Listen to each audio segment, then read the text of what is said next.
The late afternoon sunlight filtered through the enormous glass windows of the international airport, creating long streaks of light across the glossy marble floor. The vast terminal was filled with familiar sounds, the hurried footsteps of passengers racing against time, the echoing flight announcements from the loudspeakers, interspersed with the dull rumble of suitcases being dragged across the floor. The faint aroma of coffee wafted from the nearby Starbucks, mingling with the scent of expensive perfumes worn by business-class travelers, creating the distinct atmosphere of a premium airport. At Gate 24, a crowd of passengers patiently awaited boarding for a flight to Dallas. The sweltering summer heat only exacerbated the discomfort of waiting, but most people tried to maintain their composure, exhibiting the typical professionalism of business travelers.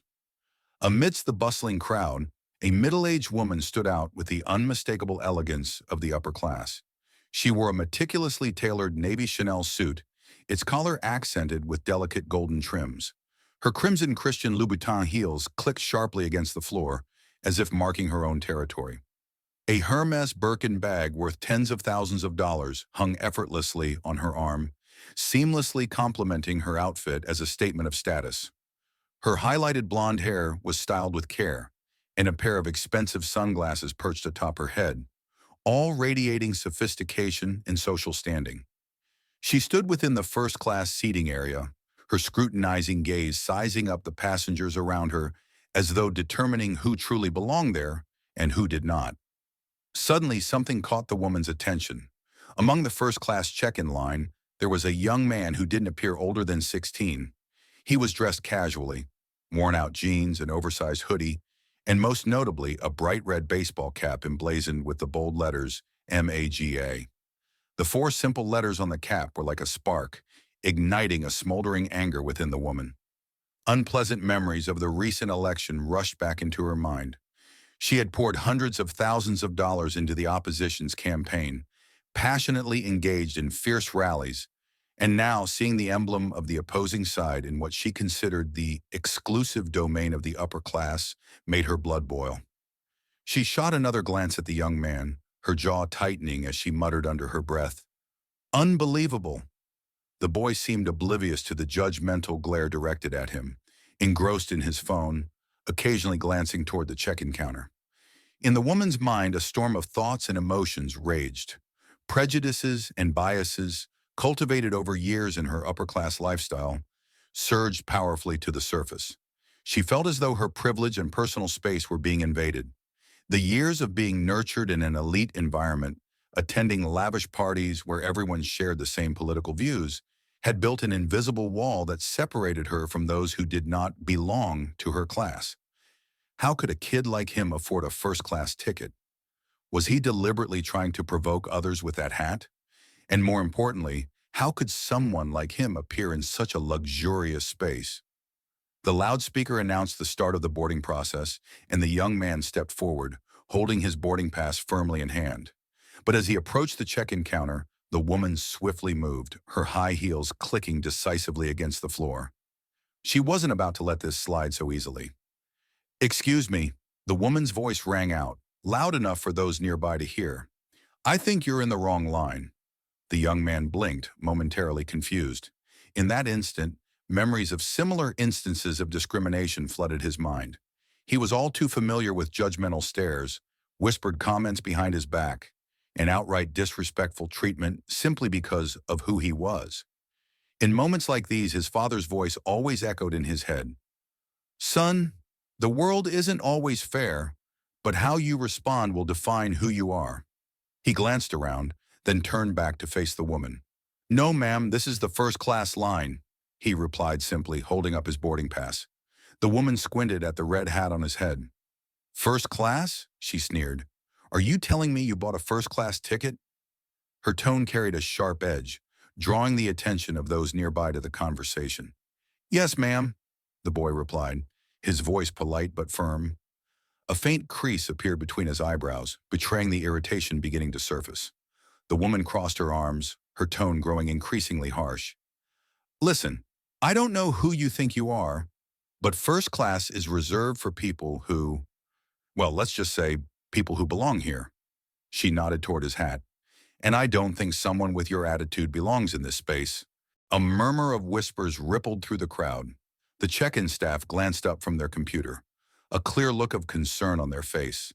But instead of retreating, the young man stood tall, his shoulders square, ready to respond in a way no one anticipated. "You know," he began, his voice calm and surprisingly composed, "my father always taught me to treat everyone with respect, even when they don't do the same, because how we act says more about us than it does about others." The woman's face flushed red. She opened her mouth to say something, but the young man wasn't finished. "You judged me without knowing anything about me. All you saw was a hat. But the truth is, the hat doesn't define who I am, just like the words you've spoken today don't necessarily define who you are." The crowd around them fell completely silent, the tension so thick it could be cut with a knife. The usual noise of the airport seemed swallowed by the weight of the moment. Even the check-in staff froze, their hand hovering over the barcode scanner, mouth slightly open as though they wanted to say something but couldn't. Passengers around them began pulling out their phones, some snapping pictures, others recording videos, realizing they were witnessing a significant moment. The late afternoon sunlight streaming through the glass windows cast a soft halo around the two central figures of the confrontation. In that light, the contrast between the young man's calm demeanor and the woman's agitation became even more striking. Sweat glistened on her forehead, while the boy's eyes remained steady and remarkably composed. He stepped forward just slightly, his voice softening but still loud enough for everyone to hear. "I didn't choose the position I was born into in this society, but I do get to choose how I act. And right now, I'm choosing not to argue with you, because the world already has too much conflict. Don't you think so?" The woman stood there stunned. It was clear she hadn't expected such a response, one filled with dignity and strength from someone she had intended to intimidate. "I hope your day gets better," he added sincerely, "and I hope you'll think more carefully before making others feel small." The crowd collectively seemed to exhale, as though everyone had been holding their breath. A few people clapped softly, and a man in a business suit let out a quiet whistle. Someone murmured, "That was incredible," and others nodded in agreement. As the young man walked toward the gate to board the plane, the impact of his words was just beginning to unfold. What no one knew at that moment was that the person they had just witnessed stand up to discrimination with such poise was Barron Trump, the son of former President Donald Trump. And this story would continue to resonate long after the flight had taken off. The woman remained rooted to the spot, her initial confidence evaporating as she grasped the reality of the situation. She glanced around, searching for support, but the faces around her told a different story. Some looked at her with sympathy, others with disappointment, and a few openly expressed their disapproval. "You really owe him an apology," a young woman holding a small child spoke up, her tone calm yet firm. The child in her arms was sound asleep, blissfully unaware of the drama unfolding around them. The middle-aged woman bit her lip, as if trying to say something, but no words came out. Barron had already disappeared through the boarding gate, his red hat standing out until it vanished around the corner. The crowd began to buzz again, but the atmosphere had shifted. It felt heavier, more introspective, as if everyone was lost in their own thoughts.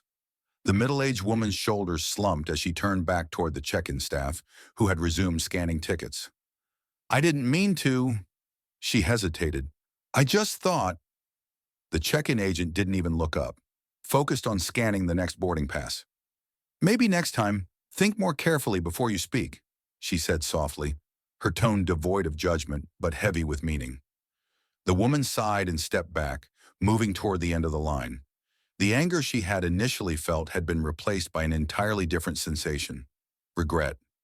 In her mind, Barron's calm words echoed repeatedly. He hadn't retaliated with hostility, hadn't stooped to insult her, and for some reason, that only made her feel worse. As she looked around the waiting area, snippets of conversation reached her ears. "I can't believe he stayed that calm," someone remarked. "If it were me, I'd have lost it," another person added. A group of business people standing nearby was engaged in an animated discussion. "Now that's how someone who's well-educated handles a situation," one of them commented. "It's not about expensive clothes or flashy appearances. The woman's face flushed with heat as she overheard these remarks. But it wasn't just embarrassment, it was also a dawning awareness. She had let her biases cloud her judgment, and now she found herself the one being judged. Nearby, two teenagers whispered excitedly, their phones clutched tightly in their hands. "Did you see how he handled it? The video's already blowing up on TikTok," one girl said, showing her friend the screen. "Yeah, but it's not just what he said," the other replied. "It's how he said it. Like calm but powerful, you know." An older couple sitting in the waiting area was also discussing the incident. "I feel sorry for that woman," the wife said quietly. "It's not easy to admit when you're wrong, and I think she's starting to realize it." The middle-aged woman stood silently, her gaze fixed on the floor. The whispers, the glances, and the snippets of conversation around her all pressed on her like a weight. She had started the confrontation, certain of her moral high ground, but now she was left questioning her actions, her assumptions, and herself. "Exactly," the husband nodded. "But sometimes the hardest lessons are the most valuable ones. Hopefully, she'll learn something from this." Meanwhile, a group of college students was busy documenting the entire incident on their phones. "This will make a fantastic case study for our social media communication class," one girl said, "about how biases and judgment can influence human behavior." The more the woman overheard the conversations around her, the heavier her heart felt. It wasn't just the embarrassment, but also the growing realization of the impact her actions had. She began to recall other instances where she had rushed to judge someone based on their appearance. How many times had she been wrong? How many people had been hurt by her prejudices? A nearby airport security officer who had witnessed the entire scene turned to his colleague and said, "You know, in my 15 years working here, I've seen all kinds of conflicts, but it's rare to see someone handle a situation as gracefully as that kid did." "That boy just gave us all a lesson in how to respond," the colleague replied. "Sometimes the best reaction is to not react the way people expect." As boarding time approached, the discussions continued. Everyone seemed to take away their own lesson from the incident. For some, it was a reminder not to judge others by appearances. For others, it was a lesson in the power of calmness and grace under pressure. Gate 24 gradually returned to its usual rhythm, resembling any other airport boarding gate.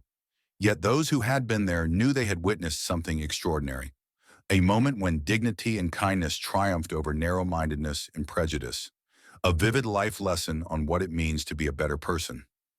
The ticket agent began calling for the final boarding group. The middle-aged woman slowly moved to join the line, her mind still racing with thoughts. She wasn't just embarrassed by her behavior, she was deeply moved by Barron's mature response. While she, an older adult, had behaved impulsively and thoughtlessly, a young man had displayed a level of maturity and composure that was truly admirable. "Maybe it's time I change the way I see the world," she thought to herself as she stepped toward the boarding gate. "Maybe it's time to learn how to look beyond my own prejudices." As the flight prepared for takeoff, the woman finally boarded the plane, her head lowered as she passed through the first-class cabin. And then she saw him, Barron, seated by the window, his red hat neatly placed on the small table in front of him. He didn't look up, appearing absorbed in a book. But when she paused near his seat, his fingers subtly tightened on the corner of the page. "I'm sorry," she said softly, her voice trembling. Barron looked up, his gaze calm but devoid of coldness. I I just wanted to say that I'm sorry. I shouldn't have judged you like that. It was wrong." Barron studied her for a moment before giving a small nod. "I accept your apology," he said simply, his tone as composed as it had been back at the gate. The woman lingered for a moment longer, as if wanting to say more, but Barron's eyes had already returned to his book. Recognizing the signal, she moved on to her seat, her heart feeling both lighter and heavier. The flight attendants completed their final checks, and the plane began to taxi to the runway. Passengers settled into their seats, but the air carried the lingering echoes of the earlier incident at the gate. Whispers of conversations about respect, prejudice, and compassion rippled through the cabin. Meanwhile, Barron leaned back in his seat, the book open but unread. His mind drifted back to the recent exchange, not with pride but with reflection. Throughout his life, he had grown accustomed to being scrutinized, judged, and even dismissed. It had never become easier, But his father's advice always resonated in his mind. Rise above it all. Always rise above. He gazed out the window as the plane lifted off, wondering if the woman truly understood the lesson from today's events. More importantly, he hoped the witnesses would carry it with them, for sometimes the smallest interactions offer the strongest reminders of the power of words and actions.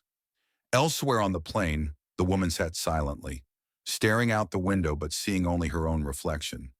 Barron's words were no longer a reprimand, but had become a mirror, reflecting truths about herself she had not been ready to face. A businessman in a suit scrolled through his emails on his laptop, but paused frequently, reflecting on the times he had been quick to make judgments in his own life.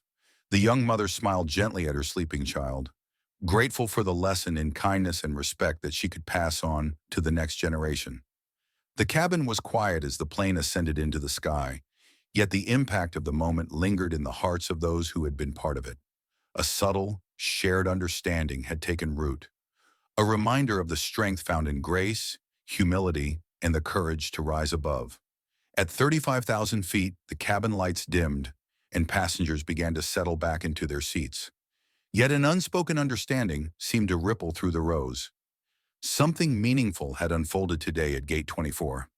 For Barron, it was just another flight, another moment to rise above prejudice and stay true to the values instilled in him. For the woman, it was a turning point, a humbling experience she knew would stay with her forever.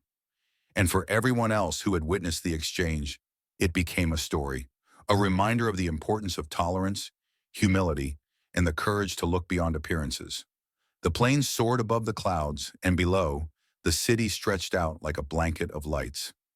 In the dim glow of the cabin, many passengers had drifted off to sleep, but a few remained awake, their minds wandering back to the events of the day. An elderly couple seated near the middle of the plane whispered softly to one another. "You know," the husband said, "it's been a long time since I've seen someone so young show such maturity." "Yes," his wife replied. "It reminded me of the values we tried to instill in our children, facing disrespect with dignity rather than anger." Toward the end of the flight, as the crew prepared for landing, the middle-aged woman pulled a small notebook and pen from her bag. She began to write, "Today I learned a valuable lesson about not judging others by their appearance. I allowed my own prejudices to cloud my ability to see someone's true character. A young person taught me something I had forgotten over the years. That dignity doesn't come from what we wear or our social status, but from how we treat others." As the plane descended toward Dallas, the setting sun painted the western sky a deep red. Barron set his book aside and gazed out the window. The last rays of daylight reflected off the glass, casting a gentle glow, almost symbolic of the enlightenment the day had brought to many. When the plane touched down at Dallas Airport, the sunset gave way to the first stars of the evening. Passengers began gathering their belongings, but the air remained heavy with the reflections sparked by the events at Gate 24. Many had captured the moment on their phones, and the clip quickly went viral on social media, garnering millions of views and shares. As people disembarked, their minds carried not just their luggage, but also a renewed awareness. Some left with a deeper commitment to kindness and understanding, while others carried the reminder that appearances often hide more than they reveal.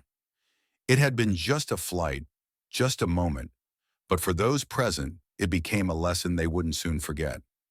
As passengers slowly disembarked, the middle-aged woman remained seated, waiting until nearly everyone had left. She wanted to avoid another awkward encounter with Barron, but deep down, she knew this wasn't just about embarrassment. It was about a profound lesson she needed time to absorb. In the baggage claim area, many passengers shared the story with their loved ones who had come to pick them up. Small conversations about tolerance and respect rippled through the terminal, like waves spreading across a pond after a stone is tossed in. "The most incredible thing," one passenger told his wife, "wasn't who he is, but how he chose to respond. In a world where everyone seems ready to lash out in anger, he chose compassion." A day after the incident, the story had spread widely across social media. Hashtags like #BarronTrumpMoment and #RiseAboveHate quickly trended. Users shared their own experiences of being judged by appearances and how they had confronted prejudice.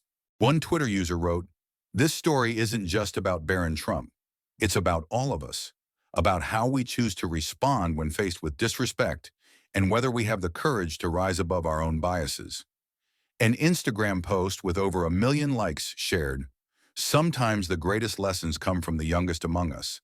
They remind us that maturity isn't about age, but about how we choose to face life's challenges. Psychologists and educators also joined the discussion, offering deeper insights into the significance of the story. They pointed out that Barron's reaction was a perfect example of constructive and positive conflict resolution. In that moment, a psychologist remarked, "We saw the power of not letting negative emotions dictate our actions. Instead of responding with anger or sarcasm, choosing calmness and respect not only diffused the situation, but created a lasting positive impact." Indeed, the impact of this story extended far beyond the walls of the airport or the borders of social media. It became a catalyst for meaningful discussions about how to build a better society, one where people are judged by their character and actions, not by appearances or prejudice. In the days that followed, many reflected on the lessons of that day at Gate 24. For some, it was a reminder to pause before judging others. For others, it was an inspiring example of the strength found in grace and compassion. And for one woman, it marked the beginning of a journey to challenge her own assumptions and view the world with greater humility and understanding. Dear everyone, the story of the incident at Gate 24 may have come to an end, but the lessons it carries will resonate for a long time. It reminds us that in every moment of life, we have a choice about how we react, how we treat others, and how we perceive the world around us. We invite you to reflect on these questions. Have you ever been in a similar situation, either as the one judging or the one being judged? Which lesson from this story resonated with you the most? How can you apply these lessons to your daily life? Feel free to share your thoughts in the comments section below. Every story and every perspective holds value and contributes to the larger conversation about building a better society. Don't forget to like and subscribe to our channel to ensure you don't miss out on more meaningful stories like this one. Each share from you helps spread these positive messages to more people. Remember, every day is a new opportunity for us to become a better version of ourselves. As Barron said, the way we act says more about us than it does about others. Thank you for listening this far. We look forward to seeing you in our next story.